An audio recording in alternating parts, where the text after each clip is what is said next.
السلام علیکم ناظرین، صرف چند دن تک اس ویڈیو میں بتائے ہوئے طریقے پر استغفار کر لیں، انشاءاللہ آپ کی زندگی کی ہر مشکل، ہر پریشانی حل ہو جائے گی۔ اللہ سبحانہ و تعالی آپ کو ایسی جگہ سے رزق عطا فرمائیں گے کہ آپ گمان بھی نہیں کر سکتے۔ جی ہاں، بالکل ٹھیک سنا آپ نے۔ ہم سب مسلمان ہیں، قرآنی تعلیمات پر کوئی شک نہیں ہونا چاہیے، لیکن اگر کوئی کمزور ہو تو پھر بے شک آزما کر دیکھ سکتا ہے۔ یہ بات بھی یاد رہے کہ آزمانے کی نیت سے کوئی عمل کیا جائے تو اس میں وہ بات تاثیر نہیں رہتی جو یقین سے کرنے پر حاصل ہوتی ہے۔ میں گارنٹی دیتا ہوں اس کی معجزاتی طاقت چند دنوں میں اپنی کرشماتی تاثیر دکھا کر آپ کو حیران کر دے گی۔ بس آپ اللہ پر بھروسہ رکھیں، کبھی اس پر اپنا توکل کمزور نہ ہونے دیں، کیونکہ یہ بڑی بابرکت چیز ہے۔ قرآن مجید میں اللہ پاک فرماتا ہے وَيَرْزُقْهُ مِنْ حَيْثُ لَا يَحْتَسِبُ، اللہ تعالیٰ اسے ایسی جگہ سے رزق عطا فرمائے گا جہاں سے اسے گمان بھی نہ ہوگا۔ یہ آیت اس بات پر روشنی ڈالتی ہے کہ اللہ کی نافرمانی سے ڈرنے، بچنے اور اس کی فرمانبرداری والے کام کرنے کی توفیق انہی کو نصیب ہوتی ہے جو اللہ پر بھروسہ کرتے ہیں۔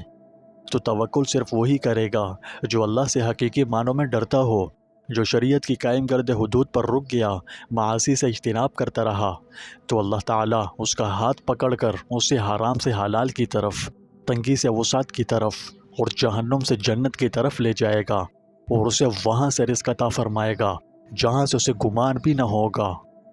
بندہ جب تقوی اختیار کرتا ہے، حرام پر حلال کو ترجیح دیتا ہے، مشکلات، غم، پریشانی، مصیبت کی گھڑی میں صبر کرتا ہے، پھر اگر وہ تنگ دست ہوتا ہے تو اللہ تعالیٰ اس کے لیے رزق کے غیبی دروازے کھول دیتا ہے اور اسی جگہ سے رزق پہنچاتا ہے جہاں سے اسے گمان تک نہیں ہوتا۔ اب انسان ہے، فطرت میں غلطیوں اور بھول چوک کا مادہ ہے، بس اوقات انسان اپنی بھول چوک میں سے کام کر گزرتا ہے جو اسے نہیں کرنے چاہیے، تو ان کی نحوست سے اس انسان پر طرح طرح کی مشکلات، پریشانیاں، مصیبتیں اور غم مسلط ہو جاتے ہیں۔ رزق کی تنگی آتی ہے، ضروریات پوری نہیں ہوتی، نہ دن کو سکون نہ رات کا چین نصیب ہوتا ہے، چنانچہ اس انسان کی زندگی ایک اجڑے ہوئے کھیت کی طرح بن کر رہ جاتی ہے اور ہنسنا تو وہ جیسے بھول ہی جاتا ہے۔ لیکن اگر انسان چاہے تو یہ حالات بدل سکتے ہیں۔ زندگی کی گرم و خشک ہوائیں اپنا رخ بدل سکتی ہیں، زندگی کی تاریک راتوں کے بعد صبح کا اجالا دیکھنا نصیب ہو سکتا ہے، زندگی خوشیوں کا گھر بن سکتی ہے، یہ سب کچھ صرف اللہ کو پا لینے سے۔ اب یہ کیسے حاصل ہو؟ تو بہت آسان ہے، بس اللہ کی جناب میں توبہ و استغفار کر کے۔ توبہ و استغفار گناہوں کی نحوست کو ذیل کر دیتا ہے۔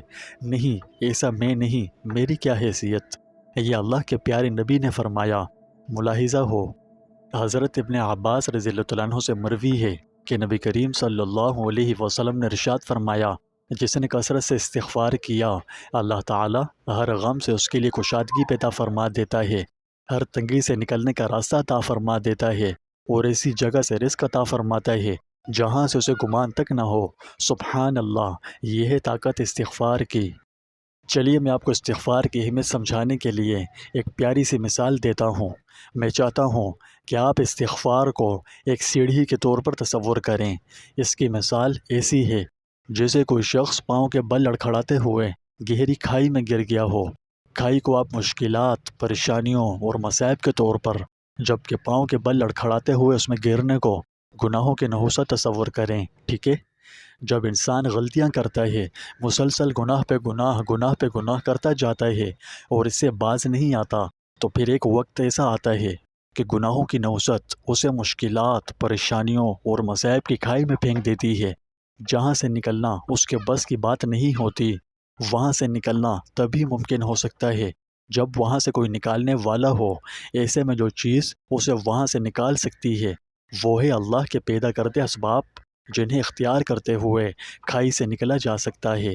ان میں سے ایک سیڑھی ہے، چنانچہ استغفار کرنا ایسا ہے جیسے وہ سیڑھی لگا کر کھائی میں سے باہر آ جائے۔ استغفار کہتے ہیں اپنی غلطیوں پر شرمندہ ہو کر اللہ سے اپنے گناہوں کی معافی مانگنے کو، اور صرف اللہ ہی ہے جو ہمیں معاف کر سکتا ہے اور ہماری توبہ قبول کرتا ہے۔ اسلام میں استغفار بہت اہم اور طاقتور عمل ہے۔ یہ اللہ کی رحمت، بخشش اور برکتوں کے حصول کا لاجواب نسخہ ہے۔ یہ ہماری گناہوں سے لت پت سیاہ آلود روح کو دھو کر پاک کرنے، ہمارے کردار کو بہتر بنانے اور ہمارے ایمان میں اضافے کا سبب ہے۔ یہ دنیا اور آخرت میں امن، سکون، خوشی، اطمینان اور کامیابی کا ذریعہ ہے۔ یہی وجہ ہے کہ رسول اللہ صلی اللہ علیہ وسلم نے فرمایا، جس نے استغفر اللہ الذی لا الہ الا هو الحی القیوم واتوب الیہ کہا تو وہ بندہ ضرور بخش دیا جائے گا، اگرچہ اس نے میدان جنگ سے بھاگنے کا گناہ کیا ہو۔ سبحان اللہ، یہ ہے طاقت استغفار کی۔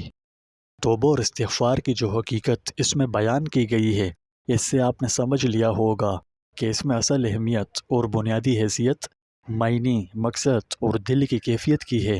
بندہ جس بھی زبان میں اور جن مناسب الفاظ کے ساتھ توبہ استغفار کرے، اگر تو وہ سچے دل سے ہے تو اللہ کے نزدیک حقیقی توبہ استغفار ہے اور قابل قبول ہے۔ پھر اس کے باوجود بھی رسول اللہ صلی اللہ علیہ وسلم نے توبہ و استغفار کے بعض کلمات بھی تلقین فرمائے اور ان کی خاص خاص فضیلتیں اور برکتیں بھی ارشاد فرمائی ہیں۔ آپ کے علم میں ہوگا کہ جان بچانے کے لیے میدان جہاد سے بھاگنا بدترین کبیرہ گناہوں میں سے ہے، لیکن اس حدیث میں فرمایا گیا ہے کہ اگر اس بدترین اور سخت ترین گناہ کا مرتکب بھی ان الفاظ کے ذریعے اللہ کے حضور میں توبہ استغفار کرے گا تو وہ بخش دیا جائے گا۔ یہ بھی ظاہر ہے کہ اس طرح کی بات رسول اللہ صلی اللہ علیہ وسلم اللہ تعالیٰ کی وحی و الہام کے بغیر نہیں فرما سکتے۔